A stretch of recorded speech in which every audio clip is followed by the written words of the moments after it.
before we go on, the algorithm tells me that only 70% of you guys are subscribed to this channel. Double check if you have subscribed to the channel cause this means a lot to me. So please subscribe if you haven't. Thank you. In the last few months, Orchard launches surprised everyone. This time round is in Holland Village. Will it be the next big winner or the flop of 2025 in the CCR region? Let's talk about this today.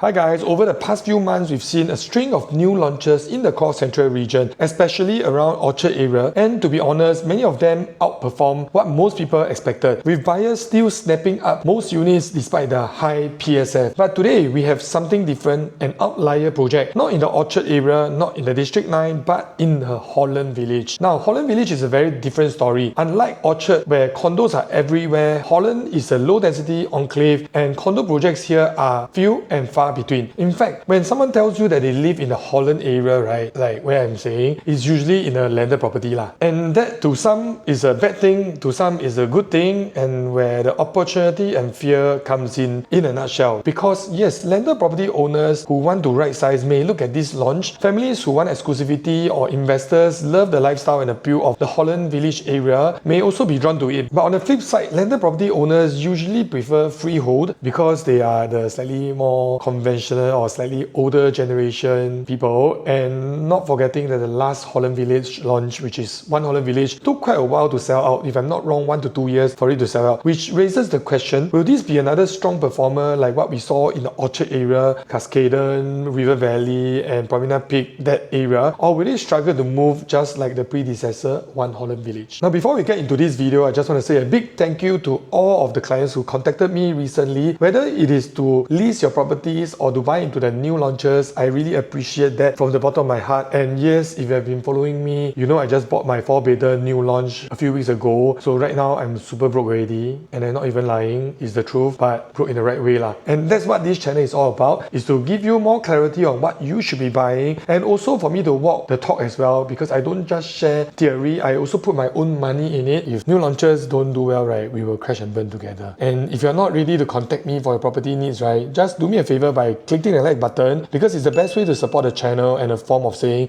thank you. Now coming back to the video, how we're going to do this is, firstly we're going to go through a full project overview rapid fire version so that I can give you more value instead of dragging this. Number 2, the key drawbacks and data to prove to you why people will not buy Skye at Holland. Number 3, an in-depth look at the price matrix based on my own estimates, the potential launch price of different unit types, and last but not least, if the reasons above have not put you off enough, right, and you're still considering Skye at Holland as your best investment, I'll give you 3 reasons why people will buy Skye at Holland. Skye at Holland is a joint venture by CapitaLand, UOL, Singland and King Leong. The development comprises 2 blocks of 40-story residential unit, total 666 units, with 2 basement, 2-story car park, swimming pool, sky terrace, communal facilities, and the list goes on. The site is about 133,000 square feet in terms of land size, and the expected TOP is Q1 2029. Alright, let's look at the unit mix, because this is where it gets a bit funny. Why? Because there are total 666 units, and some say it's the devil's number lah. But in property, right, usually it's the developer's launch number that is the devil. Just kidding. So for the 2-bedroom, that's 581 square feet, 74 total units. 2-bedroom premium, slightly bigger, which is about 667 square feet, and this is the largest batch with 148 units. Then the 2-bedroom premium plus study, 732 square feet, again another 148 units. You can see that the developers really double down on the 2-bedroom crowd, and some people will say that it's more like an investment driven project. However, if this is actually a development for people to right size, right, maybe the 2-bedroom makes a little bit more sense. Moving up, 3 bedrooms, 915 square feet, 74 units. 3-bedroom premium, 107 square feet, 74 units. Now for those who like more space and privacy and are richer lah, 4-bedroom with private lift, quite small, 1238 square feet with a private lift, 74 units. And the big premium 4-bedroom that is the more realistic size, 1467 square feet, only got 37 units, which means 1 stack. And lastly, the big boys, the richest neighbor in a block, 5-bedroom suites with private lift, 1765 square feet, also just 37 units only. So in summary, heavy emphasis on the 2-bedders, quite a fair number of 3-bedders, and then a decent mix of 4-bed and 5-bed for those who are upgrading or right-sizing from a landed property. Now, whether 666 number is a good omen or not, I'll let you decide on your own. Now coming to the part that most of you are waiting for, the 3 reasons why people will not buy Skye at Holland, which is number 1, limited access to primary school, number 2, high rise means higher PSF, and last but not least, competition from freehold projects nearby because it's a CCI area predominantly surrounded by freehold properties. Now coming to the part where most of you are waiting for, the 3 reasons why people will not buy Skye at Holland. Number 1, the key drawback is lack of primary school within 1 kilometer radius of Skye at Holland. Even popular schools like Henry Park are just outside this distance. So for family who prioritize school enrollment, this could be a potential concern. Number 2, rising prices on the higher floor because the indicative price is expected to start about 2,700 PSF. Based on my own estimates, prices climb noticeably as you move up the floors. By mid-levels around let's say 20 floor, you already hit about 3,000 PSF, and for the higher floors you can even reach about $3,300 to $3,500. But jokes aside, for price-sensitive buyers, crossing the $3,000 mark may spark comparison with other attractive RCR launches such as Promenade Peak, Zion Grand or Penreef, which are arguably closer to town. Another factor to note is the presence of smaller freehold developments located within 500 meters radius of Skye at Holland. So on the surface, right, it may find it harder to choose a 99-year leasehold projects with 666 units because there are actually competitors at Leiden Green and also Leiden Residences, and the list goes on. Now let's take a look at the pricing. Based on $2,800 per square foot for the lower floors to $3,500 per square foot range for the very high floor. And disclaimer, this is purely my own estimates, not representing the developer nor the agency because there's very limited information so far, even though it's slated to launch in a few weeks time. So the 2-bedroom unit starts from about $1.6 million and can go up to about $2 million. The 2-bedroom premium units range from $1.9 million to around $2.4 million. For the 2-bedroom premium plus study, price starts about $2.1 million and can go up to about $2.6 million. 3-bedroom, $2.5 to $3.2 million. 3-bedroom premium units, $3 million to $3.7 million. The 4-bedroom with private lift, $3.46 million up to $4.33 million, and the 5-bedroom suite with private lift ranges from $4.9 million to up to $6 million. Now looking at the price, is it cheap? Definitely not. Holland Village is CCR, where got cheap one? But like I always say, price is what you pay, value is what you get. And in the next part, I'll be sharing with you 3 reasons why people will still buy this project. Now before we enter into the 3 reasons why people will buy Skye at Holland, let's first debunk the myths earlier on mentioned, which is number 1, lack of primary school. Here's the truth, not every family has a school-going kid waiting to be enrolled into primary school, right? In fact, the average household size in Singapore is 3.08, which means actually it's very common for buyers to either have kids that are already past the primary school age, or the family maybe don't even have kids, because 3.08 means out of 2 families, 1 don't have a kid. Almost to the extent. In fact, One Holland Village area is quite an area for people who rather prefer fur kids than actual kids itself. So for this group, schools are not really a deal breaker. Lifestyle convenience and rental potential weigh much heavily in their decision, and that's exactly why Holland still draws a very strong crowd. You don't believe weekend you go and see is full of young people over there, mostly with dogs. Before you shoot me and say that, oh, Marcus is trying to sell everything and everything says is okay, hold your horses, because you remember I just bought Springleaf,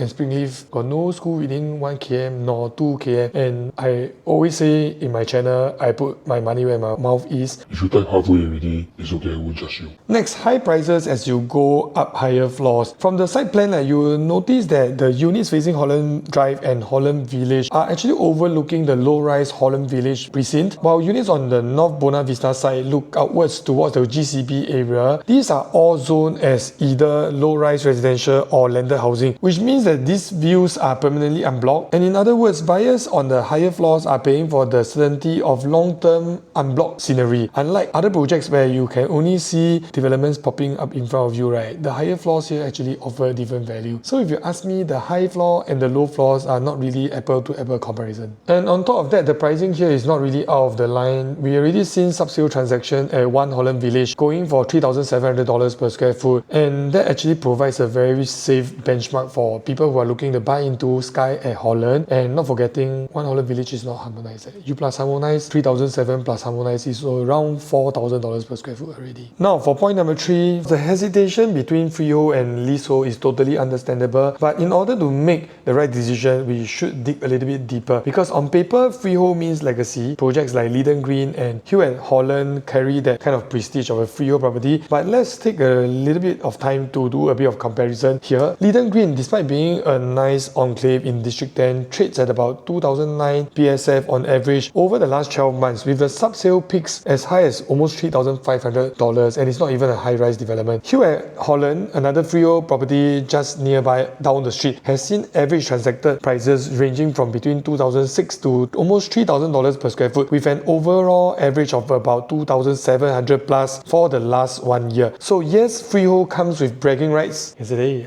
I stay freehold property leh. but the trade-off is you pay a higher quantum, few $100s more per square foot, less walkable to Holland Village, F&B and lifestyle nodes. And for many buyers, right, the marginal prestige of freehold doesn't really justify the price gap these days, because most people will not hold their property for so long anymore already. Now, with all the emotional factors out of the way, let's talk about investment fundamentals, which will be the 3 reasons why people will buy Skye at Holland. Reason number 1 will always be the price support. When we talk about long-term property value, price support is always a key. So we will be using the past, the present and the future. Past means to say that the resale properties around this area, have they been performing well and have they set a benchmark or a safety net for you to enter in today's market. Present launches will tell you, if you don't buy this launch today, will there be cheaper launches and better locations available? So if you have that, of course, just skip this one. And the future upcoming GLS confirmed bids, which are what I call the crystal balls, will give you a very clear prediction whether 18 months later will you tap yourself on the shoulder and say, bro, lucky you buy because you bought cheaper, right? And because you click on the subscribe button.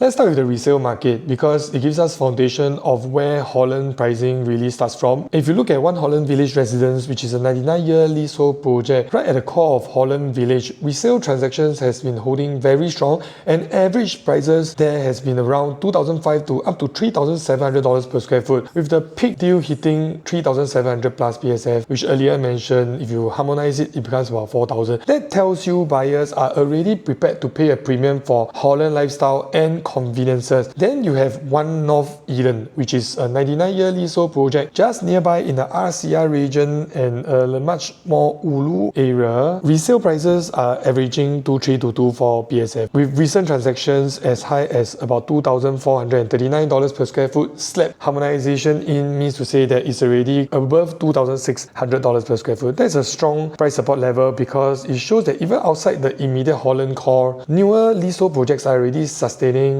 healthy values, which is about the launch price of Skye at Holland. Present launches, let's break these down by putting the numbers side by side. First, let's take a look at River Green in the CCR area, which all of you should be familiar with. It averaged around $3,130 per square foot, with nearly 90% of its units already sold during the launch weekend itself. That tells us buyers are still confident at the price point in the core central region. Then there is prominent peak in the RCR area. Its average came in around $2,800 per square foot, but premium stack crossed the $3,300 per square foot mark already, and this shows that RCR projects are also comfortably breaching the $3,000 mark already. If we go a step further and look at the RCR new launches further down, Nava Grove has already been averagely transacting at $2,470 per square foot. Alta in Clementi launched at an average of $2,537 per square foot, and Lindenwood came in at about $2,450 per square foot, even though you need to remember this is not harmonized. So if you actually add in the cost that you are paying for the AC ledge, right, you are effectively paying about $2,600 on average. So here's a conclusion. Skye at Holland, in my opinion, is not overpriced. It's not at the River Valley CCR levels, but it's also not discounted like a RCR fringe project. Instead, it's priced right in line with today's market realities, backed by both CCR confidence and also the RCR price is supporting Skye at Holland as a CCR property. For the future launch pricing, let's zero in into the 4 major land parcels that will shape future pricing expectation, including Skye at Holland, which is standard at 1,285 per square foot per plot ratio, and launch price expected about $2,008 to $3,000 per square foot. There's also Dunyan Road Plot 1, recently awarded to CSC and Security House, and Fraser property at 1,400 plus PSF per plot ratio. River Valley Parcel B, secured by Guaco Land, 1,400 plus per square foot per plot ratio, and even Holland Plain, which is an outlier, secured by Simlian at also 1,400 plus PSF, which means to say that that whatever pricing that you see for Skye at Holland that is launching, right, they will all launch about $200 to $300 per square foot. So the question you need to ask yourself is, do you consider Skye at Holland a better location or the above mentioned other plots? And whether yes or no, you will have a clearer answer. But if you ask me based on their land prices, right, they'll all be launching at higher prices. And Holland Plain is right behind my house and it's also low rise. So I would think that Holland V is a much more convenient location, and if it's cheaper, sounds like a good deal.